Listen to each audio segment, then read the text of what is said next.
maestros y al estudio demostramos. Hola, muy buenos días a todos. Mi nombre es Juan Esteban López. Soy estudiante del Colegio Liceo Uquial. Estoy en 11 ya realmente. Acabo de finalizar mi 10º grado. Así aparte, pues hasta 10º y en 11 espero retomar del Consejo Estudiantil, de la personería. Era uno de los personeros de la institución. Y estamos hoy aquí con el profesor John, principalmente para, digamos, en todo este conversatorio, en todo este dilema, en todo el debate de las clases virtuales, y quería hacer unas preguntas, digamos que en torno a todo este nuevo proceso, esta nueva realidad. Entonces, pues le doy la bienvenida al profe John. Hola, profe, ¿cómo vas? Bien, pues adelantando trabajo para lo que se viene este año con la institución. Me alegra mucho. Listo, la idea es que hablemos un ratico de algunas cosas. Quiero hacerte unas preguntas sobre todo el tema virtual, pero quisiera empezar haciéndote una pregunta, yo creo que fundamental y esencial para, digamos, para iniciar todo el conversatorio, y es: ¿a ti qué te hace ser profe? Si siempre quisiste ser profe, ¿qué es lo que te motiva también, digamos, hoy a ser profe? Entonces, no sé, más o menos que nos puedas contar ahí para ir iniciando.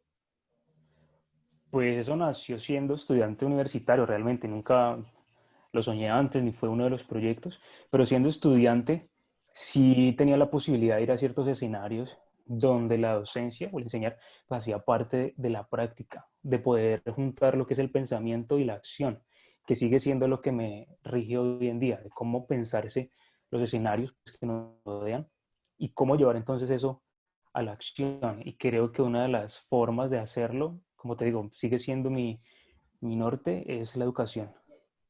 Ok, entonces, pero digamos, nos dices que digamos, desde el colegio no tenías pensado hacer eso, y que, digamos, los caminos de la vida, la universidad, digamos, todas esas experiencias hicieron que hoy fueras profe. Y, digamos, hoy, ¿qué te motiva, digamos, ya siendo profe como tal?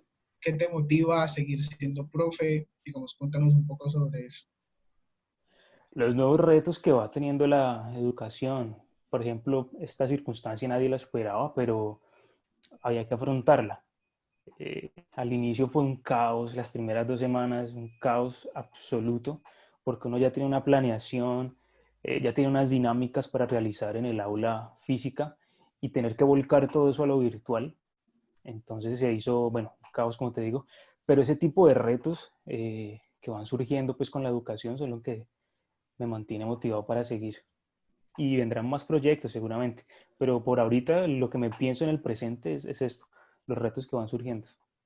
Ok, interesante eso que mencionas del caos. Pues como estudiante estoy totalmente de acuerdo contigo, de eso podemos hablar ahorita más tarde. Entonces, no sé si iniciamos de una vez con el tema de virtual. ¿Qué te parece? Dale, Juan, de bueno. Listo.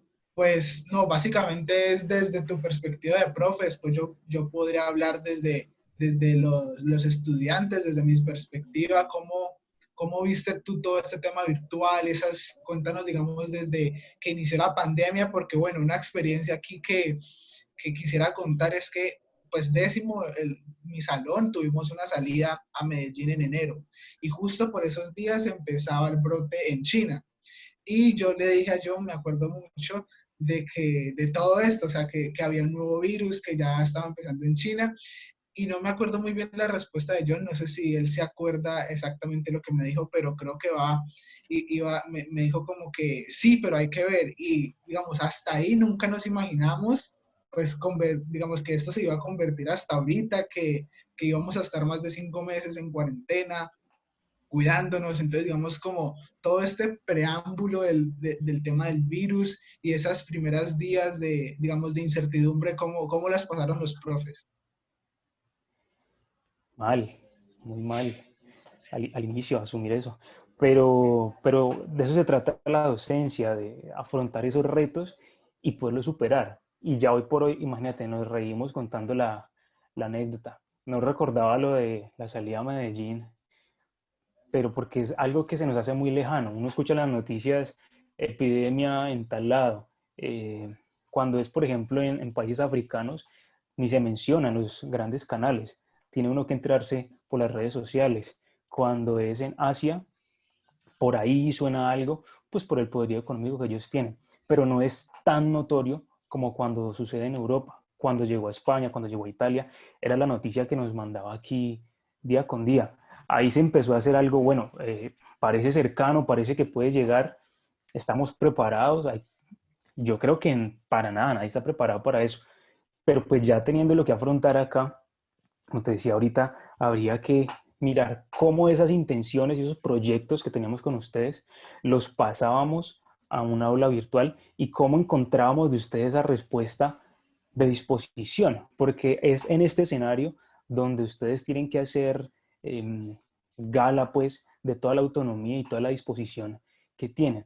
Obviamente el trabajo con más chicos a más grandes es absolutamente diferente. Las profesoras y profesores que trabajan con niños más pequeños son unos héroes, unas heroínas, porque este contacto, creo yo, a mi juicio, que es mucho más sencillo con ustedes siendo un poco más grandes, ya a punto de graduarse, porque hay otros arreglos, hay otras dinámicas, las conversaciones pueden ser un poco más extensas, tiene que tener cierta profundidad lo que está pasando y también hay una forma de cómo poner esos temas que estamos viendo en clase al escenario que nos estamos viviendo. No sé si recuerdas cómo hablamos, por ejemplo, de esa relación entre filosofía y ciudadanía, cómo nos pensamos con la edad que tenemos, esa influencia, cómo nos afecta, qué podemos pensar de eso, que no nos piensen y repitamos, sino que seamos una especie de interruptor, que no todo lo que llegue lo comuniquemos, sino que podamos pararlo, apagarlo si creemos que no conviene, o inclusive desde nosotros empezar a emitir algún tipo de pensamiento alrededor de esas circunstancias. De acuerdo, profe. Y de hecho, con todo esto que nos dices de esta preparación, también me acabo de acordar realmente de ese viernes, el último viernes que estuvimos en el colegio, que de hecho fue una asamblea con Giselle, y que de hecho ese domingo era el ICFES. Nosotros, digamos, pues los Sí. de décimo presentábamos el presaber y los de 11 el ICFES como tal. Y yo me acuerdo que Giselle y la mayoría de profes estaban muy seguros, nos habían dicho como no no hay ningún problema, el virus todavía no llegaba a Colombia. Digamos que por ese lado había, digamos, un mensaje. Yo creo que todos pensábamos que el lunes nos íbamos a volver a ver, estoy seguro. Digamos que ese tipo de cosas como para irte contando de cómo fue el tema de los estudiantes. Nosotros ese viernes nos despedimos como cualquier otro viernes. Yo creo que todos me despedí con mis compañeros del salón, pensando que el lunes nos íbamos a ver, pensando que el domingo de hecho íbamos a presentar el ICFES y todo justo ese fin de semana llega el primer caso a Colombia, el presidente decreta que los colegios públicos ya no van a tener clase y empieza de hecho toda esta incertidumbre y esta no saber, digamos, un poco qué hacer con el tema de los colegios privados, porque yo me acuerdo muy bien que ese fin de semana estuvimos hablando pues por WhatsApp con el Consejo de Estudiantes, bueno, nosotros qué opinamos, qué vamos a decir, vamos a decir algo, vamos a esperar que el colegio actúe. De hecho, ese comunicado que íbamos a hacer nunca salió porque había hasta, digamos, había imparcialidad porque unos decíamos, no, pero es que queríamos seguir presencial, digamos, todos queríamos seguir presencial, pero había otros que decíamos, no, pero es que el tema del coronavirus es serio, no podemos seguir en clase. Entonces, digamos que había esa incertidumbre por el tema de los estudiantes de no saber qué hacer y desde el consejo, hablo digamos desde el consejo y no como solo estudiante y Juan Esteban, siempre, digamos desde el primer momento sabíamos que teníamos que actuar, que si bien nuestra labor era únicamente, o sea, normalmente presencial, nos pusimos a disposición de una del colegio. Me acuerdo que hicimos un formulario en el que podíamos identificar si los estudiantes contaban con internet, con qué dispositivo contaban. Digamos que siempre, digamos, supimos actuar rápido para afrontar esa incertidumbre, porque, digamos, si a ustedes los cogió de no saber qué hacer, a los estudiantes de igual manera, o sea, no teníamos pensado nada de esto. Pero ahí sí es interesante lo que mencionas porque desde acá también lo sentimos, o sea, el apoyo que hubo del Consejo Estudiantil para poder asumir este escenario fue importantísimo, porque eso mantiene pues reunidos a los estudiantes con ese propósito. cosa que acá agradecemos muchísimo porque hubo disposición pues para asumir este escenario. Nosotros los despedimos ese viernes con la sagrada bendición académica para el ICFES y nada de eso pasó. Y hoy por hoy seguimos esperando directrices pues a nivel nacional porque sale una opción, sale otra, bueno, seguimos en esa tónica. Nosotros fuimos una semana más a trabajar con todos los cuidados, las reuniones entre profesores nos hacíamos sentados a 1 metro de distancia cuando solemos estar más juntos, bueno, lavado de las manos, el gel, bueno, todo el protocolo. Pero ya asumiendo la virtualidad, ese escenario que ustedes pudieron vivenciar junto a nosotros, el apoyo que tuvimos de ustedes fue absolutamente importante. Como te digo, surgió la autonomía de ustedes, que es la mitad de todo este proceso. De eso que mencionas de la autonomía, también tenía pensado decir algo, y es que básicamente este proceso virtual resultaba ser totalmente autónomo. Yo creo que el colegio a eso le apuesta mucho, a la autonomía. De hecho, es algo de lo que los estudiantes más reconocemos en el colegio, y de hecho se reconoce a nivel, digamos, de la ciudad, de la autonomía que el colegio le brinda a los estudiantes, y es un valor, digamos, muy importante. Digamos que básicamente este proceso virtual se trataba de autonomía, porque no había un profesor ni siquiera en el aula, que se supone que es donde está esa interacción, que te decía, bueno, ya copiaste, bueno, ya hiciste la tarea. Digamos que esa parte se perdió, perdón, por todo este tema de la pandemia, y se trataba de un proceso totalmente autónomo.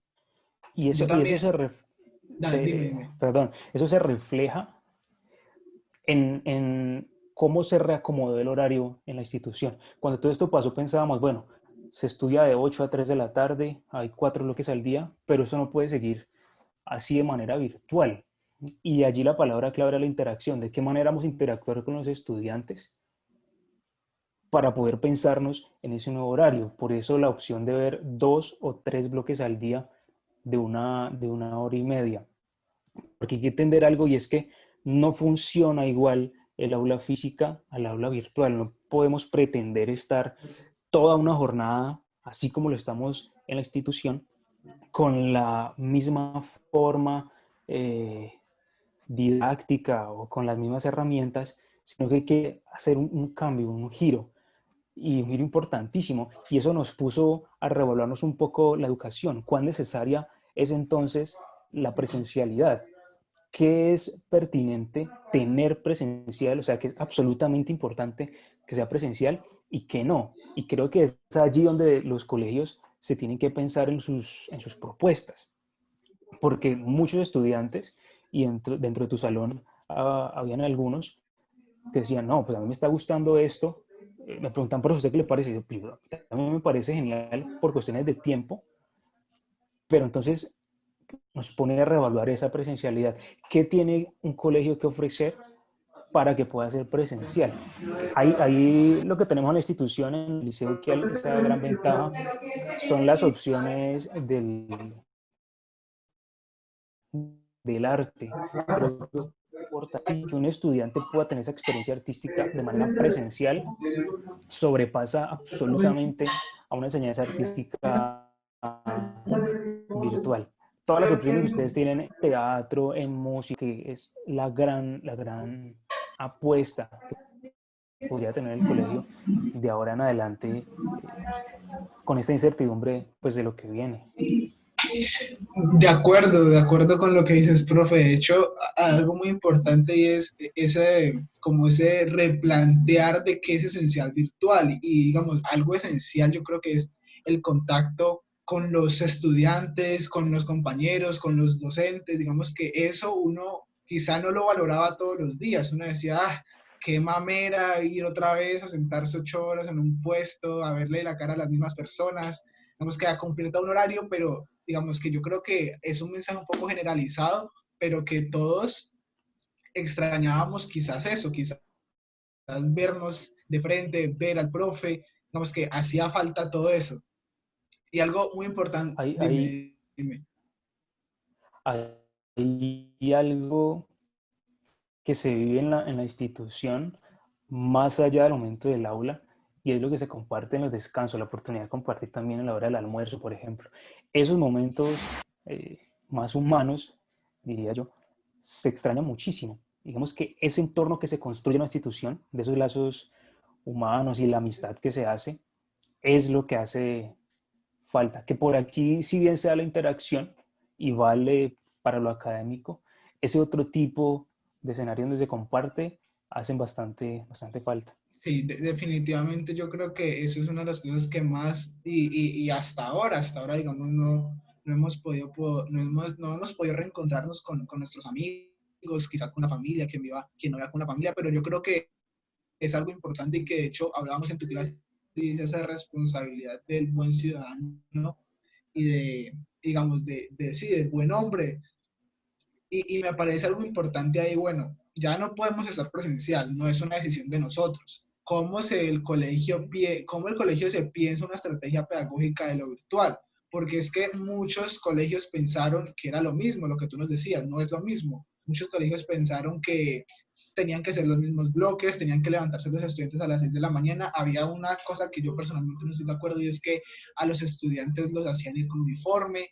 Entonces, digamos que digamos, como te digo, las jornadas eran totalmente continuas. Creían, de hecho, que porque estábamos en la casa teníamos más tiempo. Yo creo que eso fue también una enseñanza que nos dejó y es que no es para nada más tiempo. Antes tenemos muchísimo menos, tanto los docentes como los estudiantes. Entonces, digamos que el colegio, cómo se pensó esas estrategias pedagógicas para aportarlo a lo virtual. Y yo quiero decir algo, quizás responder un poquito a esa pregunta desde la parte de los estudiantes para que, digamos, tú ahorita nos puedas profundizar, y es el tema de pensarse en los almuerzos noticiosos, en los desayunos literarios, en las pausas activas. Digamos que el colegio fue muy coherente con lo que hacía presencial a con lo que hizo virtual. Entonces, digamos, tú que estuviste, digamos, en ese y que eres docente, ¿cómo vivieron esa experiencia? O sea, ¿cómo se pensaron, bueno, qué estrategias vamos a utilizar para este nuevo proceso virtual?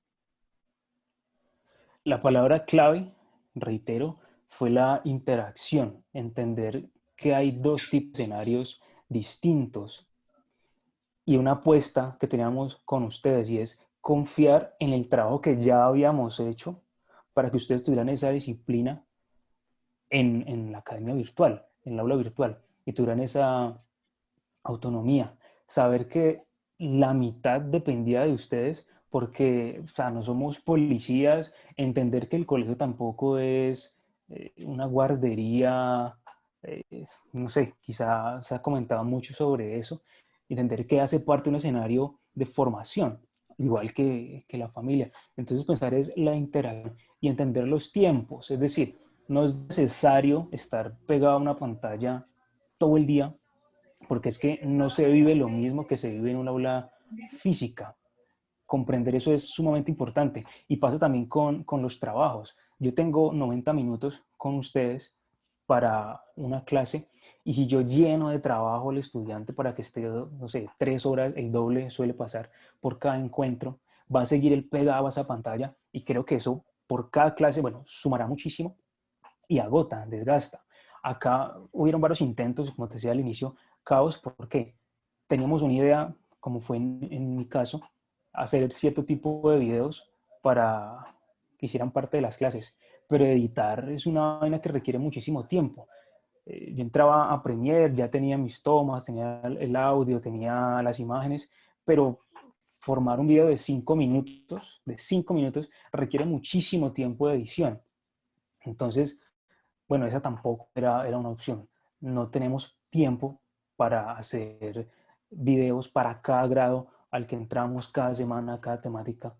Entonces, bueno, había que hacer otra forma. Encontrarnos entonces en este escenario, poder dialogar, tener esas ayudas eh, audiovisuales externas, porque hay muy buenas producciones que ya están en la red, solo tenemos que saber escoger, tomar mano de eso para que las podamos trabajar, las podamos discutir, además de las acostumbradas lecturas, hizo parte de eso. Y algo muy puntual y es entender el tipo de estudiantes que uno tiene, porque no sé si te pasa a varios estudiantes que se colocan a escuchar un podcast. se acuestan en su cama, se ponen sus audífonos y un podcast de un tema que les interesa. Son estudiantes que aprenden más escuchando que viendo. Entonces creo que si uno entiende eso en el estudiante, obviamente con toda su exposición, con toda su disciplina, va a poder entender este escenario. Y el aula virtual también ayudó en algo y que ahora recuerdo, y es que habían estudiantes, por ejemplo en tu salón, que nunca participaban, cumplían con todo, hacían tareas, entregaban trabajo, pero en las discusiones y en una asignatura como es filosofía, es muy importante el discurso y había estudiantes que nunca participaban. Yo entendiendo eso, pues no los iba a juzgar, pero lo que permitió el aula virtual fue que tuviera una participación. Pudo pasar que no encendieran la cámara o que no activaran el micrófono, pero igual en el chat compartían sus preguntas, escribían al correo, respondían las preguntas que ellos hacían y se convirtió en una interacción ya totalmente del salón. Cuando se sentían seguros de participar, de opinar, ahí lo hacían. Esa ventaja, por ejemplo, es para destacar. De acuerdo, profe. Esa experiencia que nos cuenta, yo estoy totalmente de acuerdo. De hecho, como tú dices, la vimos en nuestro salón virtual, por decirlo de alguna manera, y es que aumentaba esa participación y también hubo muchas ventajas, o sea, no hay que decirlo, digamos, quizá al principio fue un poco de incertidumbre, pero cuando ya nos metimos en este cuento de la virtualidad, hubo muchas ventajas, como tú mencionas una, el tema de la participación, el tema de que algunos estudiantes que quizá por cualquier motivo en el aula presencial no participaban, estas clases virtuales y estas plataformas les permitieron, digamos, participar más. También está el tema de la virtualidad y estas nuevas plataformas que si bien el tema de la autonomía es fundamental, también permitían que los estudiantes pudieran organizar mejor su tiempo. También está un tema del cual te quisiera preguntar, profe, y es quizá en el salón de clase y no falta, y no solo pasa en primaria, y es el tema como de cómo decirlo sin que suene tan coloquial, y es el tema de la disposición en el aula, voy a decir, de la recocha, de la bulla, digamos, todas estas nuevas plataformas permitían contrarrestar un poquito eso. Digamos, no faltaba la persona que hacía sus chistes, que molestaba, perdón, que colocaba cualquier cosa en la cámara, pero de alguna manera este proceso virtual permitió un poquito disminuir eso, pero digamos, en una otra parte estaba el tema de las cámaras, que tú lo mencionaste, cómo desde los profes veían esa preocupación, no sé si les preocupaba, pero el tema de que había unos estudiantes que nunca encendían las cámaras, que nunca prendían los micrófonos. Entonces, digamos que desde los profes, ¿cómo vieron eso? Yo me acuerdo que hacían mucho énfasis en, bueno, prendan las cámaras, tenemos que hacer de cuenta que estamos en el salón de clase, pero finalmente éramos muy pocos los que prendíamos las cámaras. Entonces, digamos que ese proceso de si están ahí, si están pendientes, o si se fueron a dormir, o si se fueron a bañar, o si se fueron a comer, vamos, ¿cómo vieron los profes ese tipo de cosas? Me haces acordar del caso de la clase cuando termina, todos se van y pues uno espera que los estudiantes salgan y se queda un estudiante allí conectado. Y uno, hola, ¿estás? ¿Qué te pasó? Y bueno, ese fue el que se quedó dormido, se fue a otro lado. Pero generalmente había disposición y hace parte de lo que mencioné ahora, de confiar en el trabajo que se había hecho. Obviamente al inicio fue bastante fuerte porque no se está acostumbrado a este tipo de interacción y es mucho más sencillo tener una cámara apagada así uno quiera escuchar y me parece válido. Como te digo, hay estudiantes que por el auditivo aprenden mucho más fácil. Claro, al principio era un choque un poquito más intenso, pero si uno deja que el estudiante también haga alarde pues, de esa autonomía y pueda entonces decir, hoy yo quiero prender la cámara, hoy yo voy a encender mi micrófono. Con el pasar de los días, eso se va dando y la interacción se va construyendo de esa manera. Lo de los chistes y tal es algo que pasa en el aula y creo que hace parte también de la educación. Uno está hablando de cualquier tema, de un autor, y alguien por ahí se le ocurre un chiste, un comentario, un estudiante, y todos nos reímos. Y aquí también en el aula virtual pasa, y alguien dice, ay, ¿cómo así? O se les pareció algo, les sonó chistoso, lo comentan y también nos reímos. Creo que hace parte, pues, de la enseñanza. Se hace más difícil pienso yo, por la movilidad, por lo físico. Es decir, yo en el aula, por ejemplo, me muevo muchísimo, camino, voy a la puerta, salto, grito, levanto las manos, o sea, dependiendo del tema que esté haciendo, por cómo me esté conectando con eso y con los estudiantes, uno hace cosas, los estudiantes también reaccionan. Pero aquí no tiene que estar sentado, a lo sumo la silla uno tiene ruedita y pone uno para los lados o hace esto, pero pues tiene un espacio muy, muy cortico, entonces también tiene uno que empezar a cambiarlo. Bueno, las manos es lo que más pues, puede expresar, pero va en ese entendimiento, como te digo. Creo que va uno cogiendo confianza, no puede ser de choque y de una, sino que el estudiante va tomando confianza de esa participación en cámara y con audio y se va dando la interacción educativa. Así es, profe. Y quizá algo para preguntarte y que fue, digamos, un tema central de nuestro colegio y es el tema de las tareas, que ahorita lo mencionábamos, pero quisiera preguntarte un poco más sobre eso.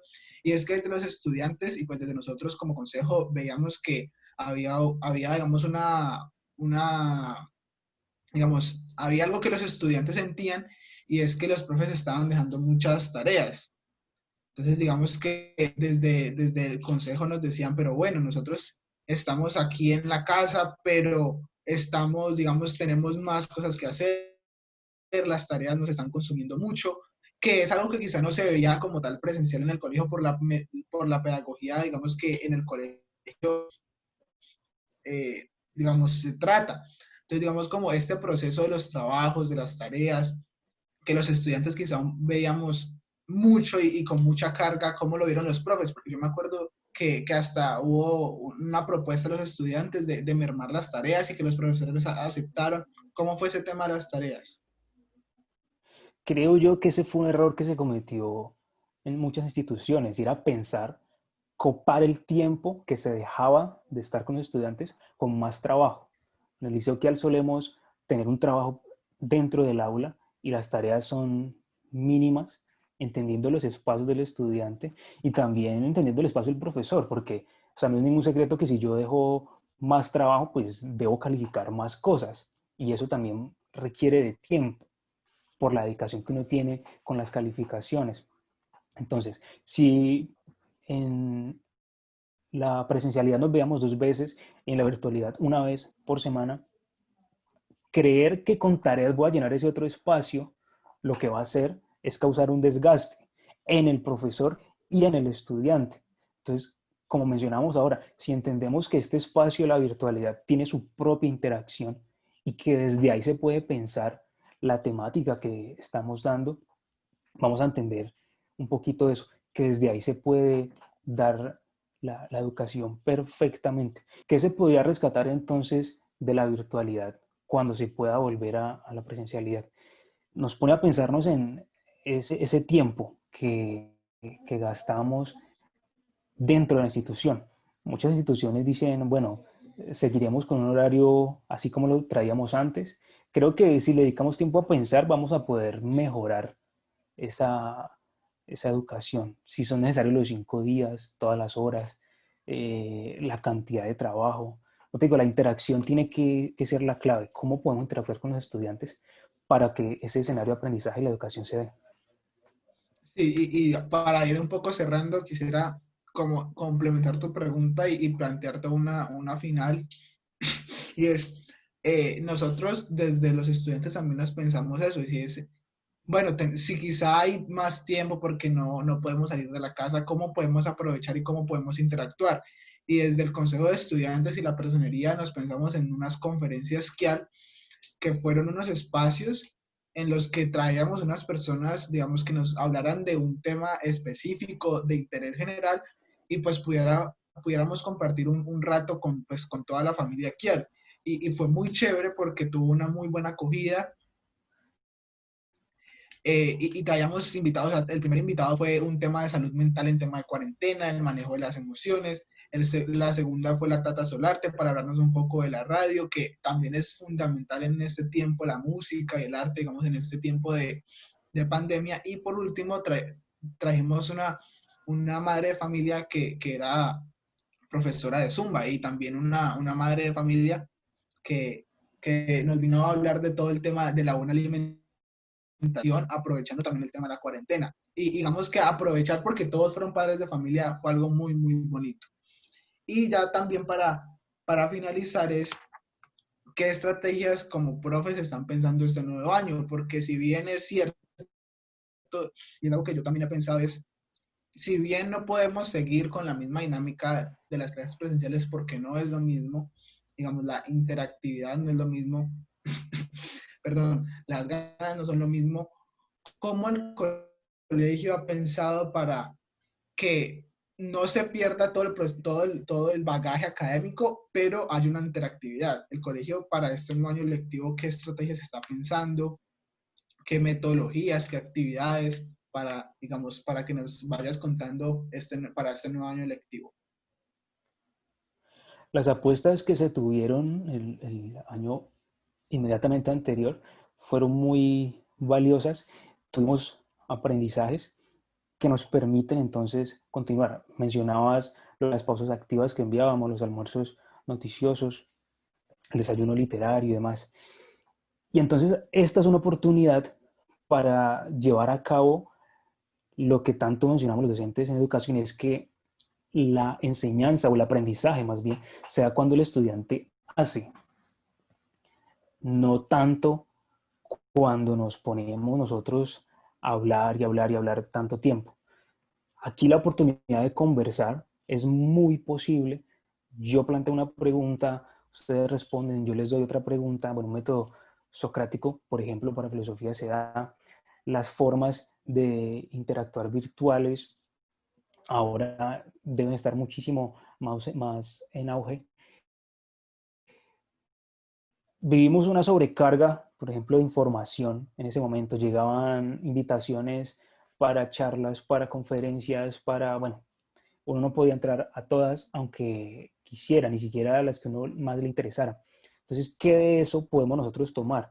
Por ejemplo, la elaboración de los podcasts con ustedes. Ustedes se hicieron cargo de cierta dinámica con el noticiero que teníamos en el colegio, cómo lo podemos hacer en video, cómo podemos empezar a pensarnos el periódico de manera virtual para que se puedan informar a todos los estudiantes de una manera bonita. Bueno, entonces ese tipo de dinámicas de acción virtual, es decir, con implementos de producción audiovisual, van a estar muy, muy en el top pues, de lo que vamos a trabajar este año en el colegio.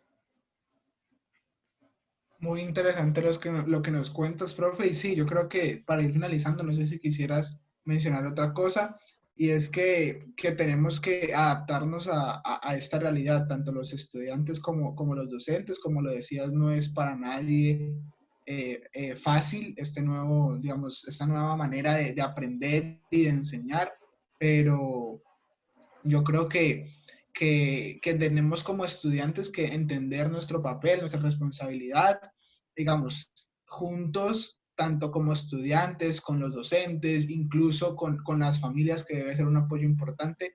Debemos, digamos, estar en armonía y hacer que esta nueva realidad de la que tanto se habla ahora sea lo más parecido a lo que vivíamos hace algunos meses. Y esperando y confiando, por supuesto, porque yo creo que para nadie es un secreto, que la presencialidad nos hace falta. Sí, destacar pues que la comunidad educativa somos no solo estudiantes y profesores, sino también padres de familia, todo el equipo que está laborando a la par en el colegio, en el área administrativa, hace parte de que esto sea posible y que se dé. Y nos pone a pensar entonces que la educación no es solamente de dos, de un sujeto que llamamos profesor y otro que llamamos estudiante, sino que hace parte entonces de toda una comunidad educativa donde entramos absolutamente todos como ciudadanos. Sí, es, de acuerdo. Y aquí como una cuñita también para aprovechar y estas nuevas herramientas que tenemos la tecnología, pues aprovecharlas. Hay muchas cosas por ver y por aprender y por aprovechar, así que en este nuevo año lectivo debemos potencializarlas y aprovecharlas. Dejar el miedo a enfrentar la tecnología, que eso siempre, siempre ha pasado. Así es.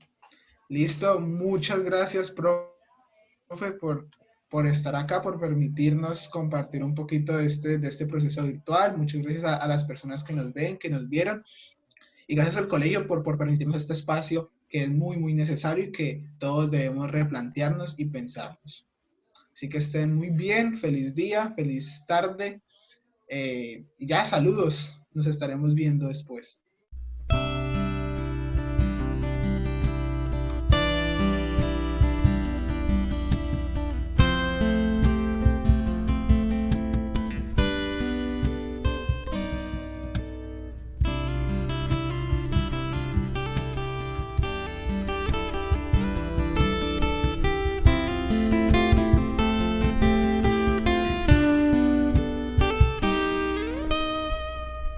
Nuestro amor